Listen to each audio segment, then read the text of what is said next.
All right, let's answer some questions about the next few melodies. First, in this one, look at the time signature. What does that time signature tell you? Well, it tells you that it's 6/8, which means that there are 6 beats per measure, and the 8th note gets the beat. Eighth notes are going to be worth 1 beat, quarter notes are going to be worth 2 beats, and dotted quarter notes are going to be worth 3 beats. Then look at the key signature. What are those symbols? What do those symbols show you? This is a sharp, and that sharp shows you that it is T. There's 2 sharps here. The last one is the one farthest to the right, farthest away from the clef. Now, if this sharp is T, then I count to my starting note, count, and I get a do. So this piece starts on do, re, mi, fa, so, la, ti, do. Ask yourself this question. Is this piece in major or minor? This is in major because it centers around do. It follows through the do scale all the way through, and there's nothing that would tell us that it's in minor, like resolving to la or having specific si and fi accidentals. Let's sing it. Sing your triad. Do, mi, so, do, so, mi, do. 1, 2, 3, 4, 5.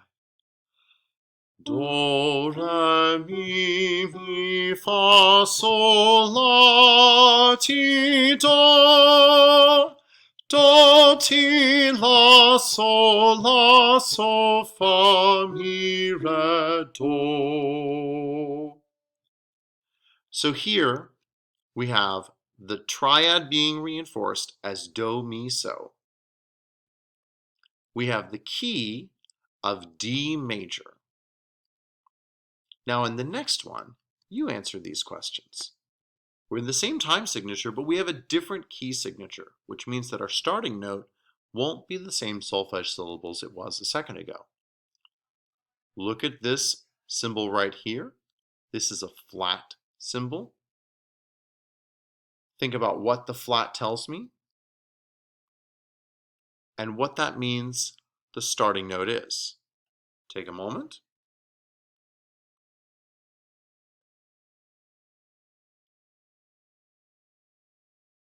Then look at what we have going on for the rest of the piece. What are the notes that it reinforces? What are the notes that it centers around? And what are these things doing right here?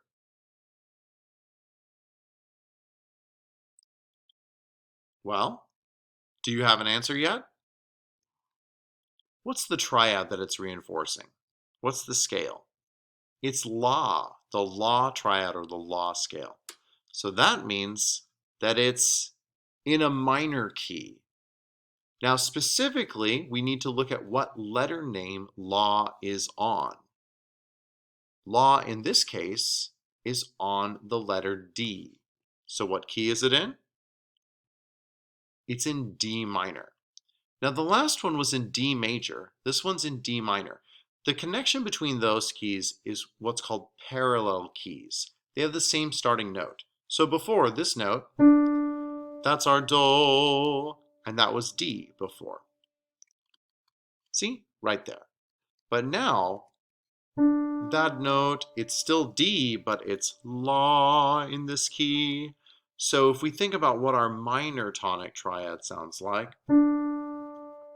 la, do, mi, instead of do, mi, so, it's la, do, mi, do, la.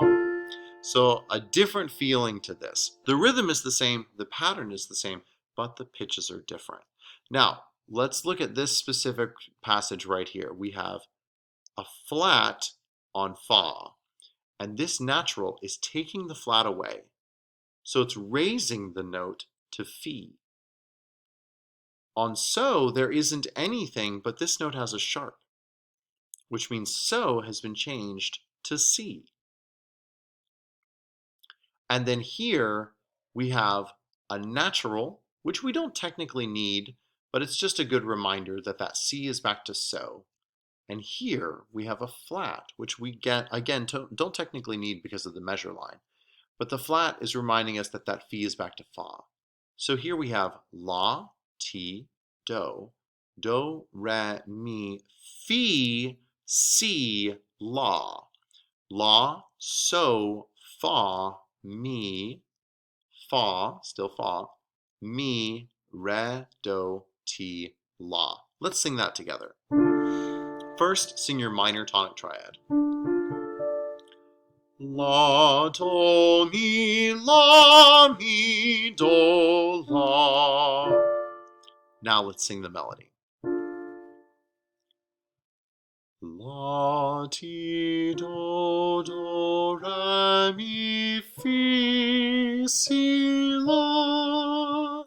La, so, fa, mi, re, do, ti, la. You might notice that I sang this softer because it's marked mezzo piano, medium soft. Let's sing it once more together. Lots of air for those high notes when we're singing the soft. Ready? Breathe. Go. La, ti, do, re, mi, fi, si, la. La, so, fa, mi, re, do, ti, la. So this form of minor is what's called melodic minor, and it's minor that has accidentals, fi and si, going up, and then it has naturals, or reverting to their natural state, I should say, so and fa, going down. It's also important to remember that sharps can raise notes and naturals can raise notes. And here, in this case, a natural lowered a note and a flat lowered a note. So be very mindful whenever you see accidentals about the changes it's making. What was the note before compared to what the note is now?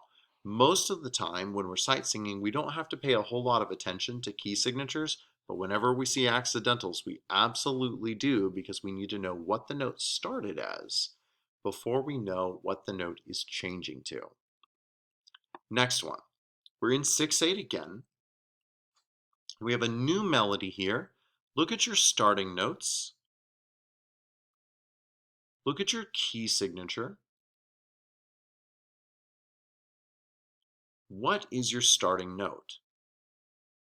And what does it revolve around across the entire piece? Are we centering around the do scale and do mi so, or the la scale and la do mi, like the last one did? Do you have an answer?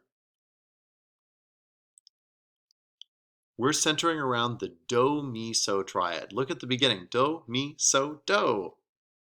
We're centering around the do mi so triad, which means that we're in a major key where do is the tonic.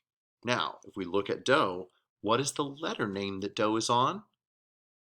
Do is on the letter D, which means this is the key of D major, like we saw a few melodies ago.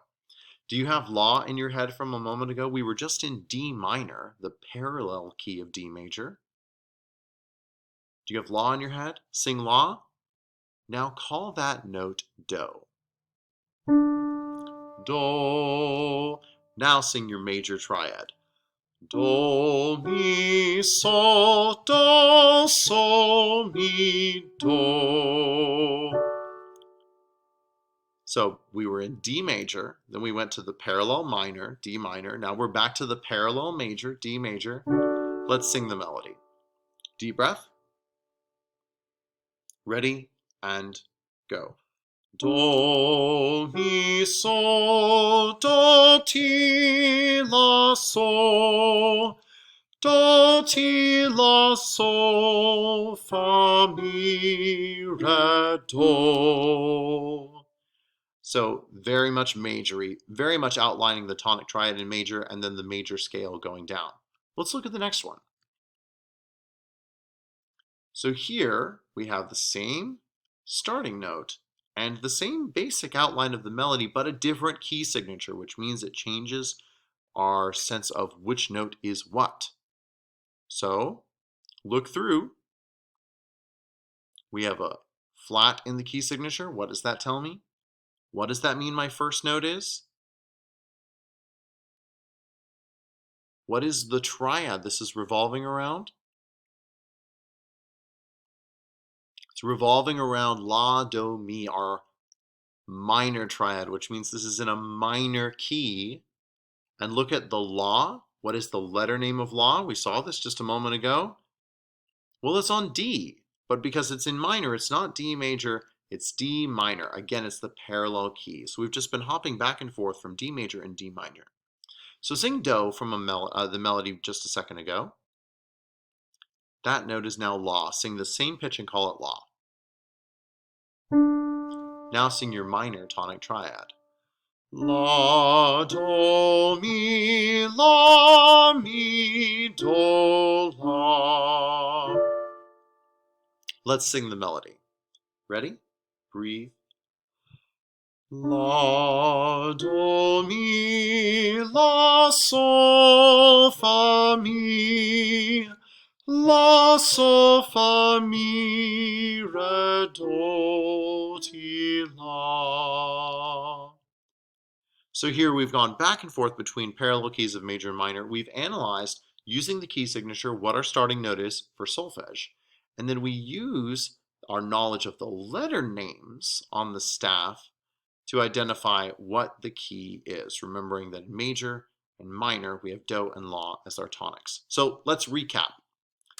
We've seen dotted rhythms, and we remember that dots add 50%. So if a quarter note is dotted, it's like adding an eighth note, and if an eighth note is dotted, it's like adding a 16th note. When we're looking at compound meters, we're thinking in groupings of 3 notes that add up to one big beat.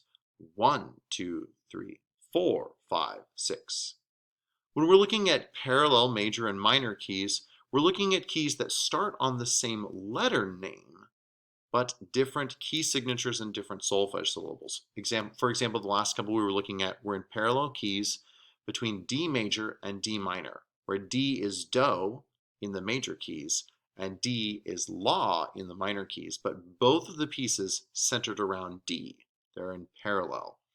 And just to contrast with that, relative keys are things we've seen from previous lessons that have the same key signature, but different starting notes and different letters. So for example, the key signature with 1 sharp can produce both G as Do or E as La, depending on whether it centers around the Do or the La of that key. And you can reference Sightsinging 4 for more information on those and more examples of how even that specific key of 1 sharp can go back and forth between being major and minor.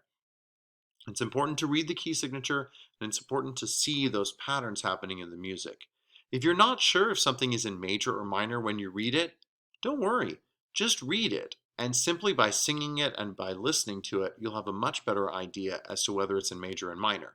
Then, with that in mind, you can always go back and read it again after having sung the triad or the scale for that key. Keep that going and keep working on that, and I'm sure you'll see some great progress.